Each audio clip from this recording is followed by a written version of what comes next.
Hello, everybody. My name is Janno, and my talk is about how accessibility and inclusive design really brings forth a better world for everybody. First, a little background check. I've been doing art my whole life. Last 14 years have been designing stuff, and last 3 of them have been with the fine folks of Trinidad Weissman. And and to kick things off in the right footing, let's start with a poop story. When I was young, we lived on a farm where we had this dry compost type outhouse toilet thing, and apparently this was built by my grandfather, and he was a tall man, and he built it to his own measure. So that resulted in decades of bad pooping posture for my whole family. If that unicorn on the YouTube is to be believed, you need to have your muscles in a certain position. Anyway, everybody used this little bench so their feet would not tangle up in the air. And I don't know why my grandfather didn't do user testing and prototyping and invite my family members in to have a poop and sit there and take notes and watch. What I think happened was that he was the kind of person who had the sentence in his head that I know what we want, I know what we need, and we're going to do it this way, my way. And we have all seen these types of people in a project or two. Maybe these people are ourselves, and maybe it's a budget-minded teammate, or it's somebody at the higher corporate level who just forces his way through things. And if these people get the way that they want, it results in bad products, in bad services, in inaccessible experiences. And we have data to prove it. Over 40% of thing makers don't talk to their end users. And that is, I think that is because of it's an effect of the move fast and break things mindset. We have kind of lost the way of the the IT elders, the Engelbart and the crew who, the early founders of the IT interaction systems, they were the ones who invented basically all that we do today. The mouse, the hyperlinks, that was the first mouse, right? Video conferencing, host of other things, and they did it because they were on the side of psychology and they leaned into this info technology from this human side. And they wanted to do it because they wanted to augment human condition, to make it better, to let the technology help the human, not to make the human feel frustrated or left out. And here I have the following 2 examples of being left out in a way from the real world. First is, imagine a mother of 5 who has decided that he wants to rejoin the school population and has started to learn again, but he is having real trouble uploading his documents into this e-study environment, constantly trying and failing, and in terms losing her last ounce of self-restraint, and it kind of fans out onto her maybe family members or children. And another example is something like you would find in your own pocket, a nondescript taxi ordering app here. I have 4 of them on my phone, and if we would imagine a situation where you are out on a run, and unfortunately enough, you trip and you fell, and you have a costly wound that's dripping blood, but you're okay. You know, you don't want to call the ambulance, but you still would like to go to the ER. So you want to order a taxi. You will grab your phone, but the lower part of your phone is also busted. You know, you can't press the request taxi button. But hey, it's okay. I'll just use the landscape mode then. But it doesn't have it. Out of all the 4 taxi apps that I have on my phone, none of them have the landscape view. And it's easy to come up with something like this. One really has to do nothing. Just sit at his desk or her desk and design in this perfect environment of your perfect office lighting and your perfect equipment that always works. Because designing at your desk is designing inside of a bubble. You know, you're not seeing out of it very much. This was my phone. I switched it, bought a new phone this summer.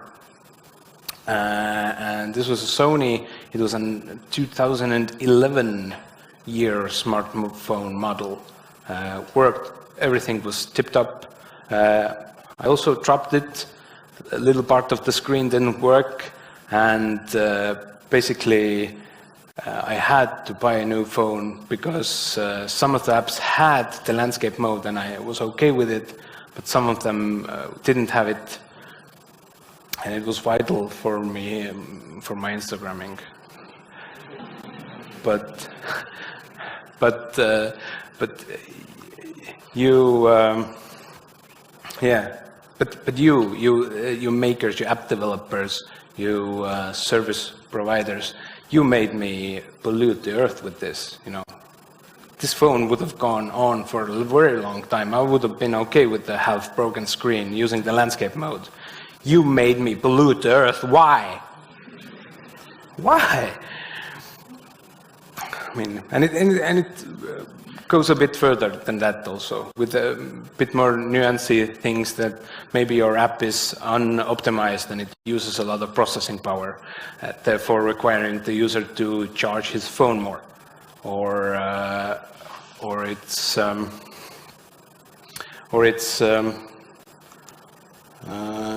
in another way broken. So how do we avoid this? How do we change things? And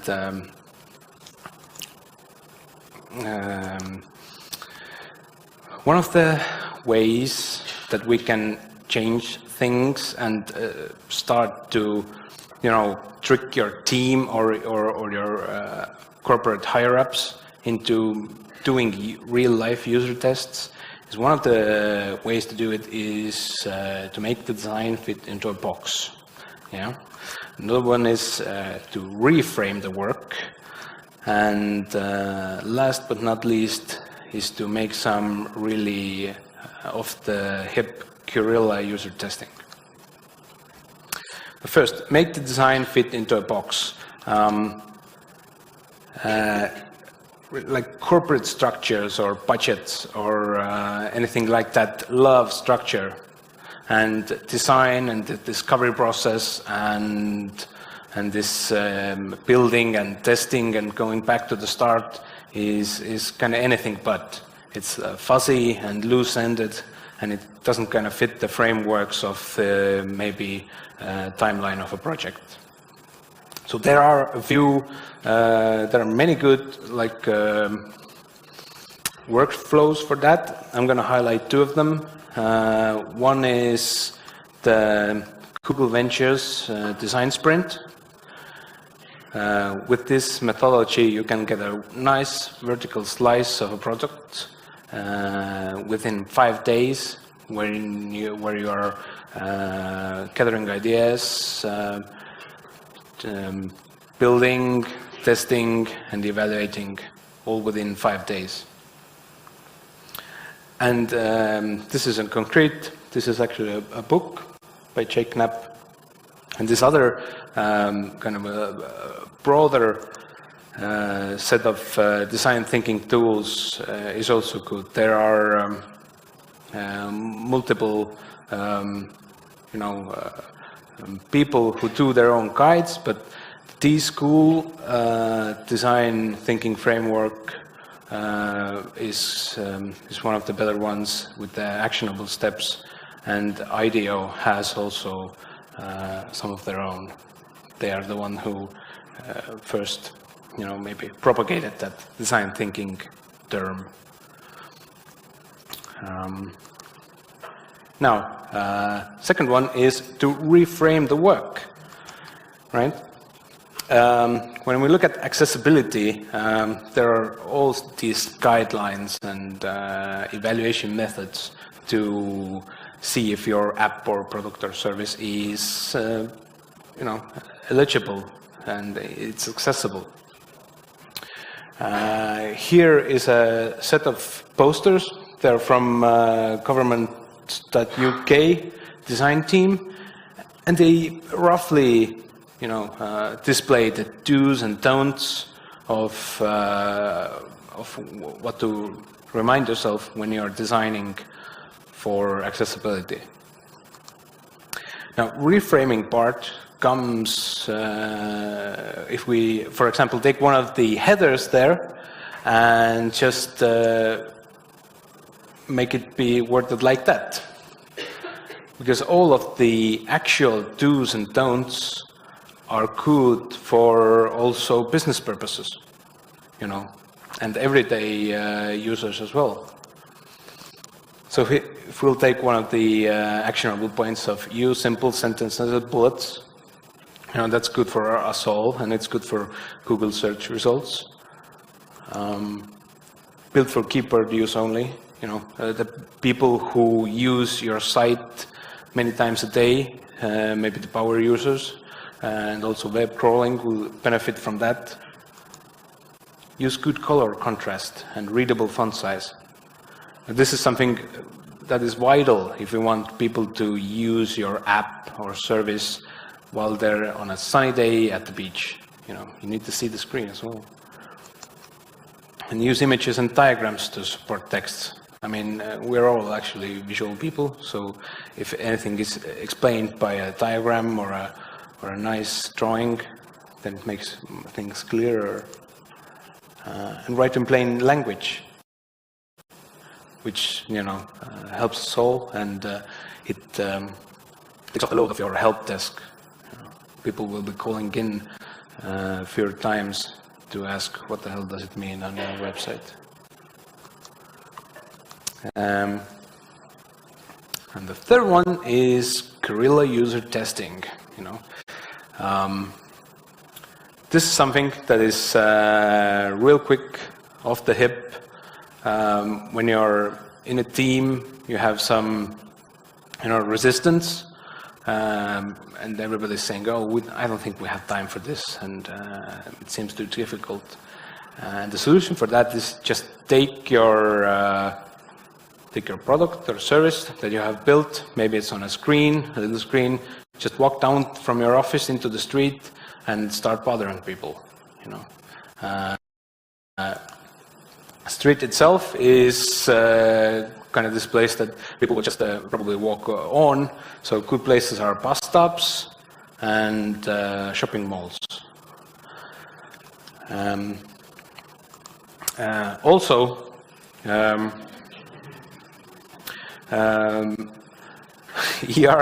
yes, people wait a long time. This is just an example, but somewhere where people wait a long time for their service, right?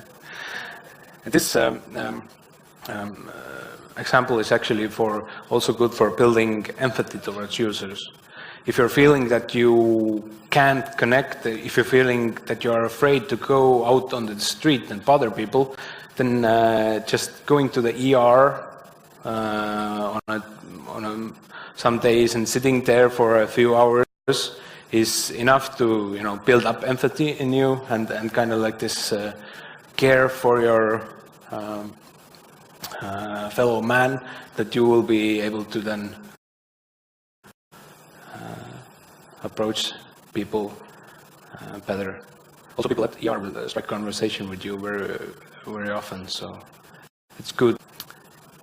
It releases the tensions behind sentences like we don't have budget for this, or we don't have time, or these are actually maybe sometimes said in a state of fright, of actually having to go out there and speaking with real people. So that was the antidote to this situation here. So you wouldn't get thrown out of a window because you have spent your Saturday in an ER talking with people and showing them your app, maybe, and you have concrete proof that some more user testing is needed, or even better, bringing in more people for collaborative sense-making of this app, making the design more inclusive to everyone. And yeah, that is the round trip of this presentation here, that when we are focusing on accessibility and inclusiveness and seeing how people actually react with technology, there is huge amounts of gain from that, because all of these little edge cases that you're discovering from different people, these are the magic gems that will make your service or app better and different from your competition. There's a great podcast called 99% Invisible, and recently it had this episode about curb cuts. And this is a prime example of how design for usability brings forth a better life for us all. The wheelchair activists, rallied against the sharp corners of the street, and they were, physically cut off. And today they are built like this, but this resulted in a better, city street environment for us all, for bicyclists, for mothers with strollers, and so forth. So fun fact, it was really bad for blind people at first, because they didn't know when the sidewalk ended and they walked into the street. But that's also fixed now, yeah. So, thank you.